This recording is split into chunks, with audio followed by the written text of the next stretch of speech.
It's a mighty long road that my poor hands have hoed. My poor feet have traveled a long dusty road. At the edge of your cities you will see us, and then we come with the dust and we're gone with the wind. We say you cannot close your eyes and your ears to us any longer, because we are here and we are not alone. We are not here to threaten or to beg. We are here to participate. Most people are saying Spanish, the Mexicans, indigenous peoples do not have the special inheritance of liberty that we have. We have to move them out. They're being pushed off their land. Lynching is commonplace. They were intended to send a message to Latinos about their place in American society. My father thought that the United States would be like paradise. There was jobs for everyone, and there were thousands of people trying to get across. Truman puts the medal around Carrio's neck. Here's a man who's shed his blood, and yet he can't get something to eat. I hate them using Spanish all the time. You can't get them to speak English. Every time you sit at that table to have something to eat, someone was exploited. And we're going to change it. I believe in the idea of amnesty. Reagan said, an illegal alien is just a willing worker. It was a risk. It was a gamble. It's a gamble that had to be taken. We're trying to make schools better, trying to make the country better. No person has failed to feel the hand of Willie Velasquez. These were Americans, patriotic Americans. Reckless? Yes. Dangerous? Extremely. Did it pay off? Damn right. The first European language spoken in what would become the United States, Spanish. I left 51 and a half years ago, and I've replayed that day over in my memory. Immigration means it all gets to be part of your identity. I can't believe it! There's so much at stake for all Americans in how Latinos in the United States do. I see it as this quilt with all these different colored threads weaving this common story. I am so proud to be your mayor. Thank you. Sonia. It's crucial that we know who we are, where we come from. That's important for generations to come. My name is Jessica Guerrero. I grew up in Skokie, a small village northwest of Chicago. Skokie is a predominantly white community. According to the 2010 Census Bureau, Skokie's population is composed of 60.1% white, 25.5% Asian Americans, 7.3% African Americans, and 8.9% Hispanic Americans. Living in a Mexican household and Spanish being my first language, my culture and traditions were the norm until I started school. From preschool to 8th grade, I was one of 2 Hispanics in my school, and it was very difficult to adapt to a very distinct environment than the one I was used to at home. I was ashamed of my culture, my language, and skin color. I was a bright student, and I spoke properly and had manners. I would always receive compliments about the way I spoke and regarding my intelligence. They flattered me, until I realized that these people expected me to be less intelligent, less educated, and less talented than the other students. Why? Because I was Mexican. I was not like my other classmates, although I felt like it. Like stated in the Racialicious article, I always had to explain what kind of American I was. I never viewed these remarks as racist or stereotypical, and never felt attacked because of my race, until these comments continued to haunt me. You speak so well, you are so good at math. This time the comments were much more frequent. I had heard it all before, but this time I was starting to feel uncomfortable. Comments like these may seem insignificant and normal to some individuals, but can be hurtful to others, and to an extent, even racist. But what is racism? According to the U.S. Commission on Civil Rights, racism is any action, attitude, or institutional structure which subordinates a person or group because of his or her skin color. It can also mean poor treatment or violence against individuals because of their race. Many individuals today find it convenient to make racist remarks behind a screen. Most choose Facebook, Instagram, and Twitter, thinking that only their friends have access to their profiles. The truth is, once it makes it onto the internet, there is no control over who might share it and how many people may view these postings. Social media has become a major source of communication and has shaped society negatively. Society as a whole has buried the idea of think before we speak, because we need not be afraid of hurting anyone's emotions directly. We have used this thing called social media as a virtual windshield to hide who we really are and gain courage to speak our minds. The acceptance of this poor behavior has greatly transformed us.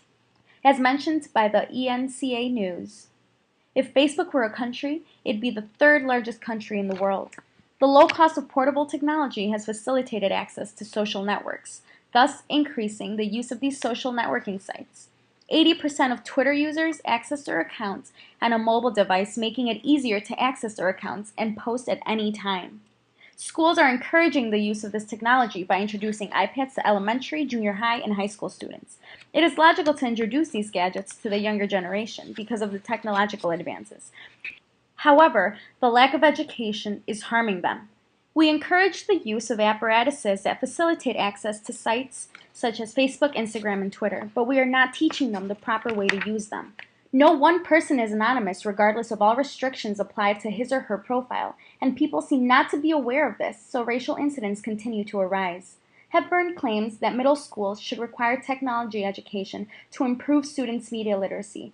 On average, teenagers spend 6 hours a day with different types of media and have mastered media multitasking. Students should be required to learn about technology safety and acceptable behavior on social networks because of their daily encounters with these sites.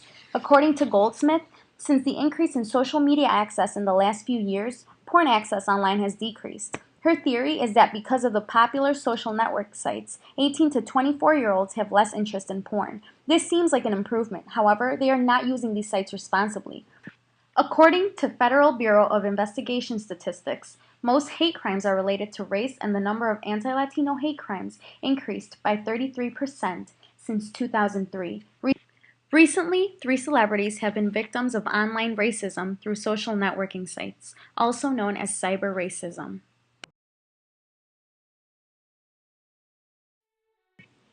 In the eyes of many Americans, an American citizen is defined based on the ideal of white standard.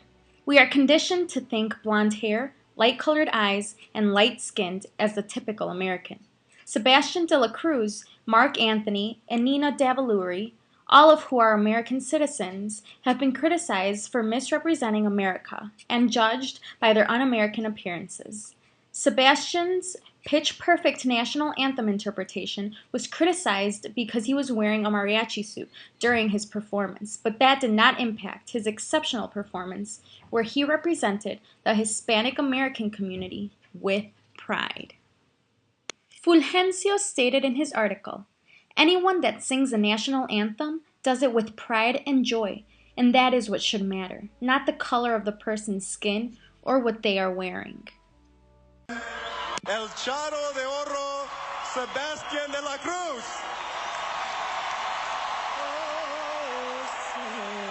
Can you see by the dawn's early light what so proudly we hailed at the twilight's last gleaming? When Sebastian de la Cruz was interviewed, he was asked to respond to all the negative posts, tweets, and comments on the social networking sites. Sebastian responded quite confidently and positively. I knew that one day when I sing that people were going to judge me, and I don't really care about what y'all say, and I'm doing this right now. It's off my shoulders. For the land of the free and the home of the brave. Like Sebastian de la Cruz, Mark Anthony, an American citizen born in New York to Puerto Rican parents, was criticized for his interpretation of God Bless America, again, for not fitting the typical American stereotype.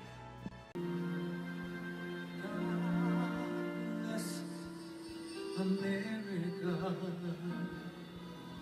land that I love, stand beside her and guide her through the night.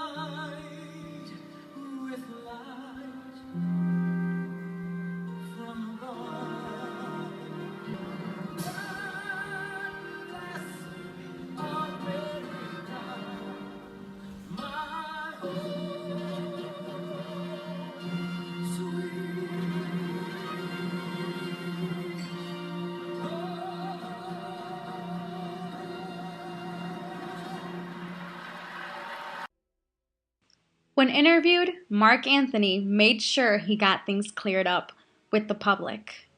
And he stated, people were upset that they would have somebody from another country sing the national anthem. But to set the record straight, I was born and raised in New York. You can't get more New York than me. And I'm more Puerto Rican than ever, and I'm more New York than ever. Yeah. How could they get somebody from another country to sing God Bless? And I was like, Unbelievable. I looked behind me because it wasn't me. I just wanted to set the record straight. It's so depressing. Who will be Miss America? Is it Miss California? Or is it back-to-back Miss New Yorks? Ladies and gentlemen, your new Miss America is...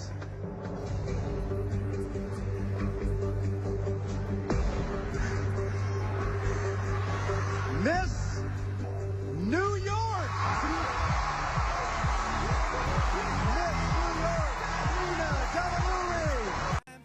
Unfortunately, the Hispanic community was not the only one being attacked. Shortly after being crowned the new Miss America, a large crowd responded negatively against Nina DeValori because she is an Indian American, and not the image some believe should represent America.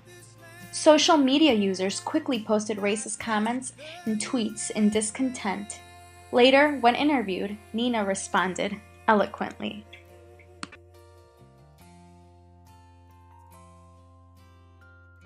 I have always viewed Miss America as the girl next door, but the girl next door is evolving as the diversity in America evolves. She's not who she was 10 years ago, and she's not going to be the same person come 10 years down the road. So now, going into this, I wanted to be the first Indian Miss America, to be that symbol of a new face for the organization, hope, and let younger girls know that regardless of race, their socioeconomic status, their religion, that anyone can become not only Miss America, but anything, because I am living my American dream right now.